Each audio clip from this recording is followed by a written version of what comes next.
السلام علیکم dear viewers, آپ دیکھ رہے ہیں پرسنالٹی اینڈ بکس اور میں ہوں آپ کا خادم شبیر احمد۔ اردو ادب میں کچھ ناول ایسے ہیں جو صرف کہانی نہیں سناتے بلکہ پڑھنے والے کے دل و دماغ پر مستقل نقش ہو جاتے ہیں۔ دستک نہ دو بھی ایک ایسا ہی منفرد اور فکر انگیز ناول ہے جو بانو قدسیہ نے اس ناول میں انسانی نفسیات، بے چینی، محبت، خود غرضی، معاشرتی تضادات اور انسان کے اندر چھپے خوف کو انتہائی خوبصورتی کے ساتھ بیان کیا ہے۔ یہ ناول محض ادبی تخلیق نہیں بلکہ انسان کے باطن کی ایک گہری کھوج ہے۔ بانو قدسیہ کا شمار اردو ادب کی عظیم ترین لکھاریوں میں ہوتا ہے۔ ان کے قلم میں نفسیات اور انسانی مشاہدے کی ایک حیرت انگیز طاقت موجود ہے۔ راجہ گدھ کی طرح دستک نہ دو بھی سوچنے پر مجبور کرتا ہے کہ انسان کی اصل جنگ باہر کی دنیا سے نہیں بلکہ اپنے اندر کے اندھیروں سے ہوتی ہے۔ اگر اس کے مرکزی خیال کی بات کی جائے تو دستک نہ دو بنیادی طور پر انسانی تنہائی، خوف، احساس محرومی اور اندرونی خلا کی کہانی ہے۔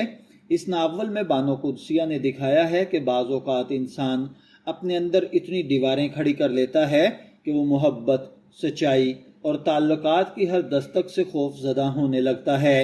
ناول کا عنوان ہی اپنے اندر ایک گہرا استعارہ رکھتا ہے۔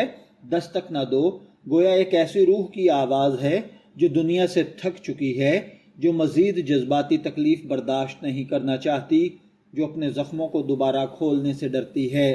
یہ ناول اس سوال کو جنم دیتا ہے کہ کیا انسان واقعی دوسروں سے دور رہ کر سکون حاصل کر سکتا ہے، یا پھر انسان جتنا دنیا سے بھاگتا ہے اتنا ہی اپنے اندر قید ہوتا جاتا ہے۔ اگر کہانی کے انداز اور اس کی ساخت کی بات کی جائے تو بانو قدسیہ کی تحریر کی سب سے بڑی خوبی یہ ہے کہ وہ عام واقعات میں غیر معمولی فلسفہ پیدا کر دیتی ہیں۔ دستک نہ دو میں بھی کہانی بظاہر سادہ محسوس ہوتی ہے، لیکن اس کے مکالمے، کردار اور حالات پڑھنے والے کے ذہن میں کئی پرتیں کھولتے چلے جاتے ہیں۔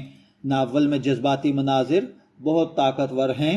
ہر کردار اپنے اندر ایک الگ دنیا رکھتا ہے، کہیں محرومی ہے، کہیں محبت کی پیاس، کہیں انا کا غرور اور کہیں روحانی خلا۔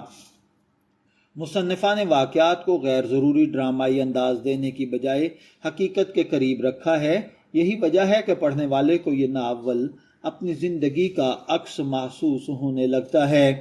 بانو قدسیہ کردار تخلیق کرنے میں کمال رکھتی تھیں۔ دستک نہ دو کے کردار محض فرضی نام نہیں بلکہ حقیقی انسان محسوس ہوتے ہیں۔ ہر کردار اپنی کمزوریوں، خواہشات اور خوف کے ساتھ سامنے آتا ہے۔ یہی حقیقت پسندی اس ناول کو طاقت دیتی ہے۔ ناول کا مرکزی کردار اندرونی کشمکش کا شکار ہے۔ وہ محبت چاہتا بھی ہے اور اس سے ڈرتا بھی ہے۔ وہ تعلقات کی گرمی محسوس کرنا چاہتا ہے مگر زخم کھانے کے خوف سے لوگوں کو خود سے دور رکھتا ہے۔ یہ نفسیاتی تضاد دراصل جدید انسان کی نمائندگی کرتا ہے۔ آج کا انسان بھی بظاہر مضبوط دکھائی دیتا ہے لیکن اندر سے ٹوٹا ہوا ہوتا ہے۔ بانو قدسیہ نے خواتین کے جذبات کو انتہائی نفاست سے بیان کیا ہے۔ ان کے ناول کی عورت صرف رونے والی کمزور عورت نہیں ہوتی بلکہ وہ احساس، قربانی، محبت اور روحانی طاقت کی علامت بن کر سامنے آتی ہے۔ دستک نہ دو میں بھی خواتین کی کردار پڑھنے والے کے دل پر اثر چھوڑتے ہیں۔ اس ناول کے اندر محبت کا ایک منفرد تصور بیان کیا گیا ہے جو کہ رومانوی جذبے کے طور پر پیش نہیں کیا گیا بلکہ ایک کیفیت کے طور پر دکھایا گیا ہے۔ بانو قدسیہ کے نزدیک محبت انسان کو مکمل بھی کرتی ہے اور توڑتی بھی ہے۔ اگر محبت خالص ہو تو انسان کو بلند کر دیتی ہے، لیکن اگر اس میں انا، لالچ یا خود غرضی شامل ہو جائے تو وہ تباہی بن جاتی ہے۔ ناول میں کئی مقامات پر محبت کی خاموش اذیت کو بڑی خوبصورتی سے بیان کیا گیا ہے۔ پڑھنے والا محسوس کرتا ہے کہ بعض محبتیں انسان کے نصیب میں صرف درد بن کر ابھرتی ہیں۔ یہ ناول صرف سماجی جذباتی کہانی نہیں بلکہ ایک سفر ہے۔ بانو قدسیہ اپنی تحریروں میں یہ سوال اٹھاتی ہیں کہ انسان آخر سکون کیوں نہیں پاتا۔ اس کے اندر کی بے چینی کہاں سے جنم لیتی ہے، دستک نہ دو میں بھی یہی فلسفہ نمایاں نظر آتا ہے۔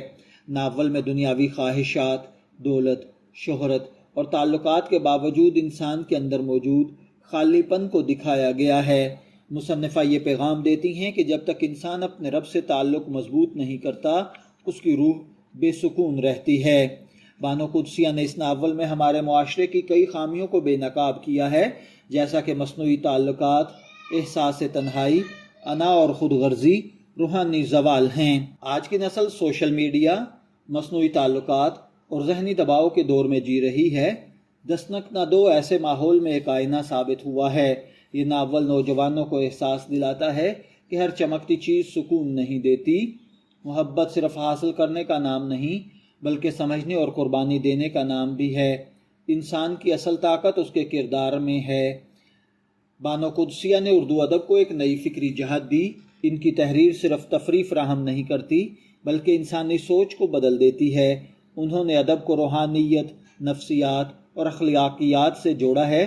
یہی وجہ ہے کہ ان کے ناول وقت گزرنے کے باوجود آج بھی زندہ ہیں۔